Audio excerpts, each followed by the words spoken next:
Hello jobbergs! Welcome once again to my channel. This is Sir Job and welcome to Sir Job TV. Para sa lahat ng mga new explorers po sa aking channel and then yung newly discovered pa lang po ang aking channel, please don't forget to subscribe and click the notification bell for you to be updated with my upcoming videos. So welcome once again to the discussion of understanding culture, society, and politics. So I already discussed to you some of the viewpoints and perspectives of culture. So for this morning, let's continue the last four terms and or concepts in the discussion of viewpoints and perspectives on culture.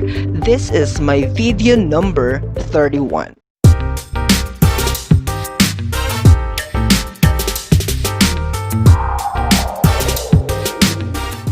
So, our topic for this morning is all about the four concepts, or as I said to you, the last four concepts in the different viewpoints and perspectives on culture. We have here the noble savage mentality, the subculture, the counterculture or contraculture, and the culture lag. So first, let's discuss the concept of noble savage mentality. So what is really noble savage mentality in the very first place? So when we speak of noble savage mentality, it refers to the evaluation of one's culture and that of others based on the romantic notion that the culture and the way of life of the primitive or other simple culture is better, more acceptable, and more orderly. So highlight natin ito kasi ang noble savage mentality, this is actually an evaluation of one's culture and other culture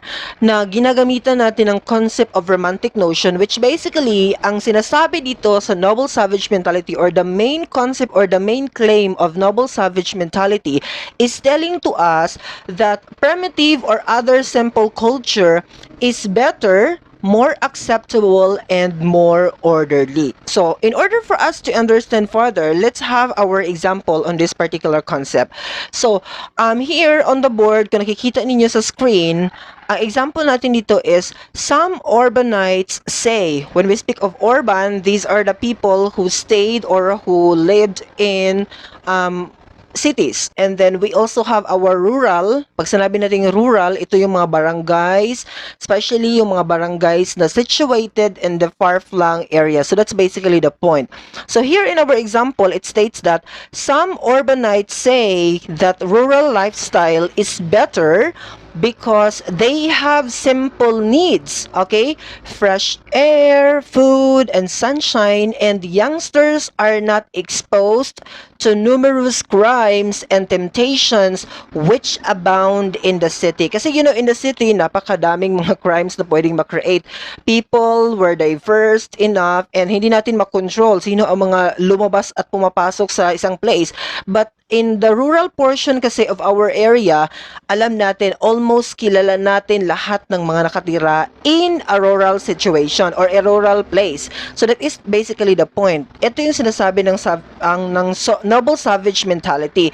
Talking about noble savage mentality, bakit siya maganda ang pamumuhay ng nasa rural? It's because yung buhay nila simple and they only have simple needs. That's basically the point. May fresh air because of course ang daming kahoy, ang daming puno. That's basically a personal experience kung nakapunta na kayo ng mga provinces. It's really nice to stay in the provinces or in the rural portion of our country. Merong food and fresh po ang mga pagkain, then you will have to see the beautiful sunshine and the beautiful sunset, no? That's basically the point that you could be able to experience and highlight. And youngsters are not exposed to numerous crimes and temptations which abound in the city. So basically, the point of noble savage mentality is telling to us that rural area or the life in rural area is better than the urban world. That's basically the point of the noble savage mentality. Now let us proceed with our discussion on the subculture. This is the second part of our discussion for this morning. The subculture, when we speak of subculture, this refer to a smaller group. Highlight natin ito. This refer to a smaller group, okay, which develop norms, values, belief, and special languages which make them distinct from the broader. Okay, ito yung mga smaller group in a certain society. For example, merong nag-exist na subculture or subgroup that they also have accordingly. Meron din silang norms, meron din silang values, meron din silang belief, and for some cases, they have their special languages. Or commonly dito sa Pilipinas, kung ma-observe ninyo, meron tayong napakadaming dialects na ginagamit in different portions of the country. Iba't iba po ang dialektong ating ginagamit in communication as you observe.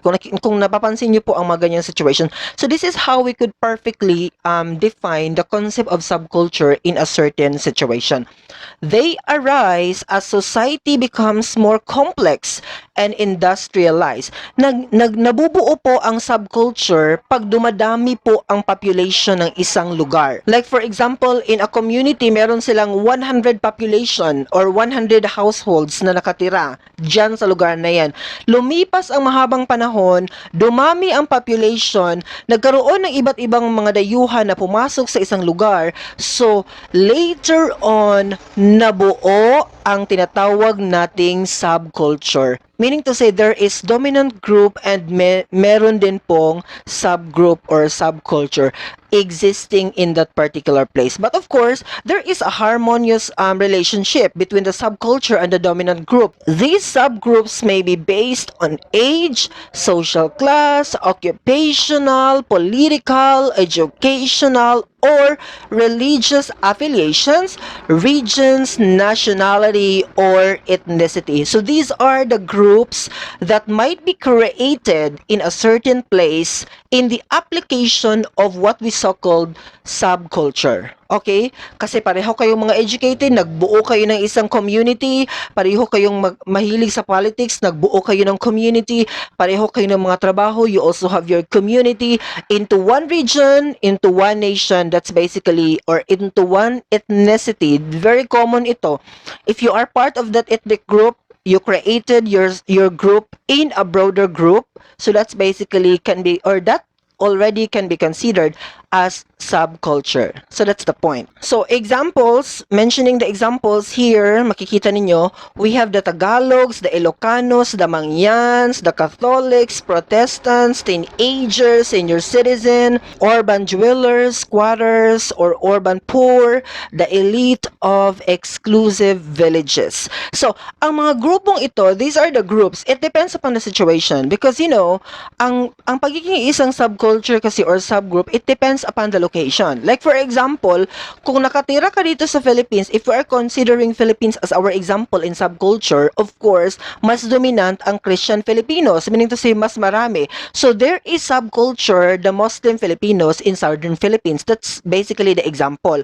Meaning to say, the Christian Filipinos have their own practices, beliefs, and traditions, or they have their unique culture as well. Meron din pong unique culture na pinapractice ang mga Muslims in Southern Philippines. But because as to the number of people, if we are going to count the population, mas marami po talaga ang Christian Filipinos. So basically, that's one of the example. Dominant yung mga Christian Filipinos in the Philippines, and there is also presence of the Muslim Filipinos in Southern Philippines that can be considered as the subculture in respect to the Philippine context as to the application of subculture as a concept. That's basically the point. So now let's proceed with our discussion on the counterculture or the contraculture. From the word itself, counter or contra, we could be able to identify ano ibig sabihin ng konsepto na ito. But let's discuss further for you to understand. When we speak of counterculture or contraculture, it refers to the subgroups whose standards come in conflict with and opposite the conventional standards of the dominant culture. So this is actually connected. When we speak of counterculture, by the way, this is actually connected to the subculture.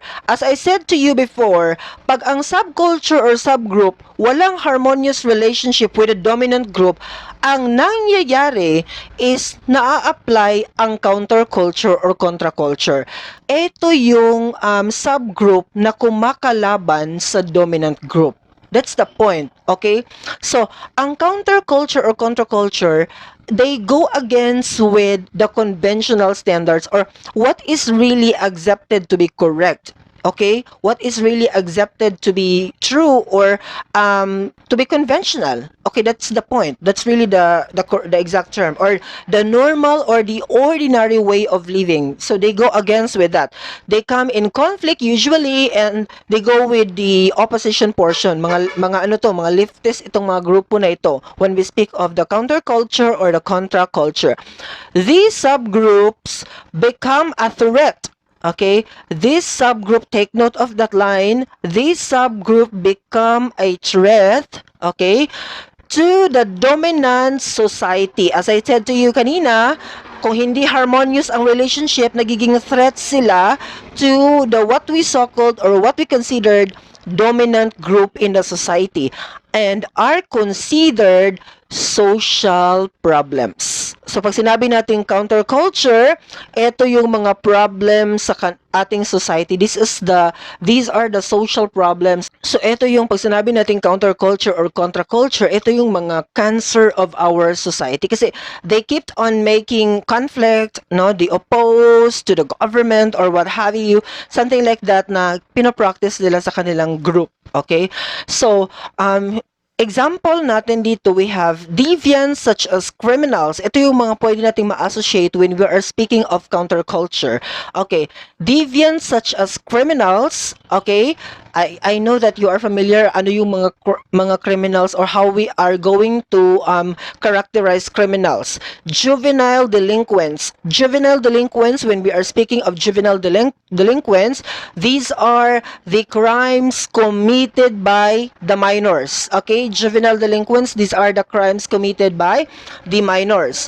Okay, or criminal activity of the child below 16 years old or 16 years of age for boys and 18 years for girls. So yun ang mga juvenile delinquents, meaning to say wala pa sila sa legal, hindi pa sila umabot sa legal age, nagkaroon sila ng or they committed crimes. Okay? Considered as minor crimes or the juvenile delinquents in our term.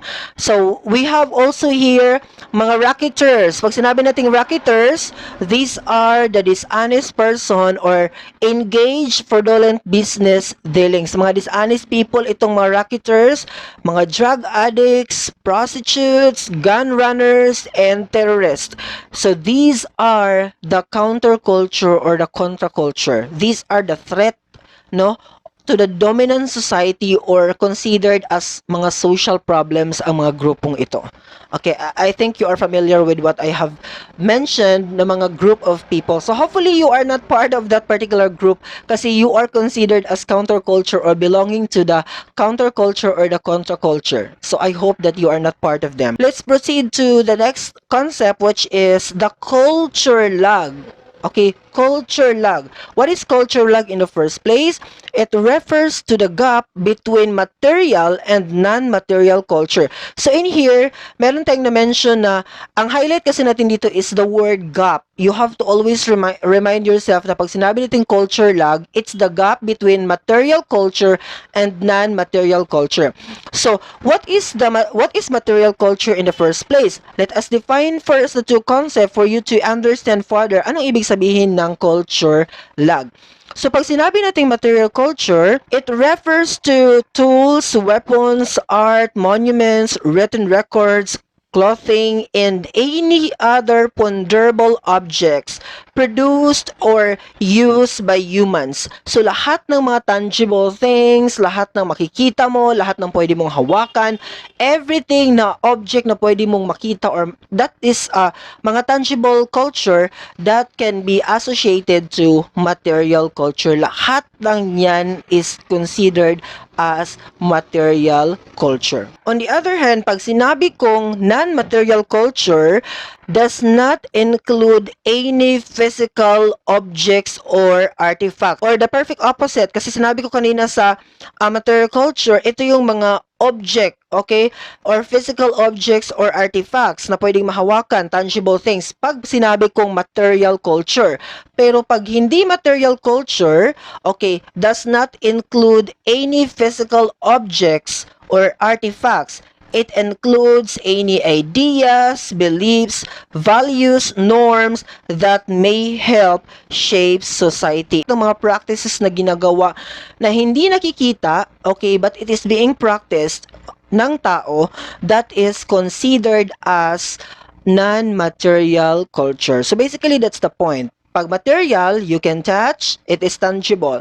Pag non-material, it is intangible and you cannot touch that particular culture na pinapractice ng isang group of people. So again, pag sinabi natin culture lag, it is the gap between the two. Okay, so ngayon naintindihan nyo na, let's go further with our discussion with this particular concept. Accordingly, okay, in connection with the definition of the word culture lag or the concept of culture lag, material culture advances more rapid, readily accepted by people such that the non-material culture lags. So how it is applied in the society or in the interaction? Let's understand further by having this particular example.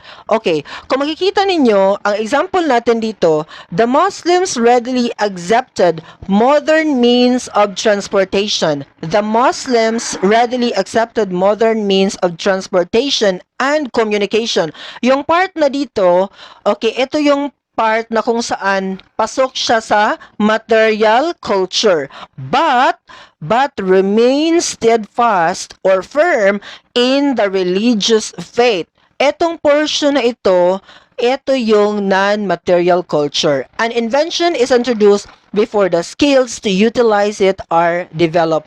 So meaning to say, kung titingnan mo ang example in the application of material and non-material culture, ma-observe mo na dito na portion sinasabi that Muslims readily accept modern means. So meaning to say, kung ano yung modern means of transportation and communication, ini-enjoy na din po siya ng mga Muslim people in Southern Philippines. Like for lahat ng ginagawa ng mga Christian Filipinos, or like for example with the use of communication, Facebook and any other social media platforms, ay ini-enjoy din po ng mga Muslim people in Southern Philippines. So magkaparehas na po tayo. In terms of the material culture, same po ang development, okay, ng Christian Filipinos at saka ng Muslim Filipinos and how they adapt on that particular modernization or the changes. Pero pagdating po dito sa non-material culture, makikita natin, hindi po nila binago ang kanilang faith, okay, or religious faith. Remain pa rin po sila sa pagiging Islam and whatever the teachings of that particular religion, nagstay po sila doon. What's the point really of this particular concept? Pag sinabi natin culture lag, it is the gap of non-material and material culture. Meaning to say, in the application of this particular concept, nagkaroon ng faster development ang material culture. Of course, because everybody adopts the changes of the material culture. Pero in adapting the material culture, the non-material culture stay or nag-remain lang po kung ano yung practices ng particular group na ito.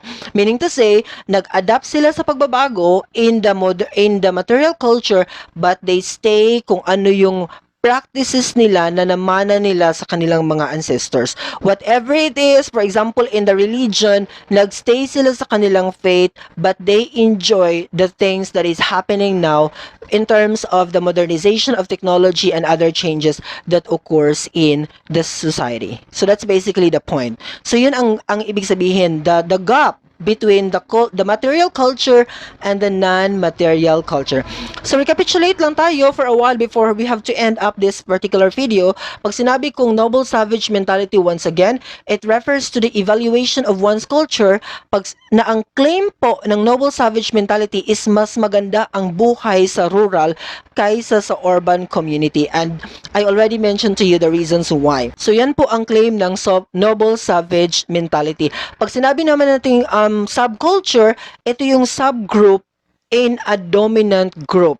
But again, pag sinabi kong subculture, there is harmonious relationship between the subgroup and the dominant group. Kasi ang mangyayari, Okay? Kung hindi nagkaroon ng harmonious relationship si subgroup at si dominant group, pupunta tayo sa ikatlong concept, which is the counterculture or the contraculture, wherein ang subgroup is nagki-create, okay, ng constant conflict to the dominant group in the society. So, I already mentioned to you kung ano ang mga kung anong uri ang mga taong ito. I already characterized to you who are the people na part po ng counterculture or contraculture in general.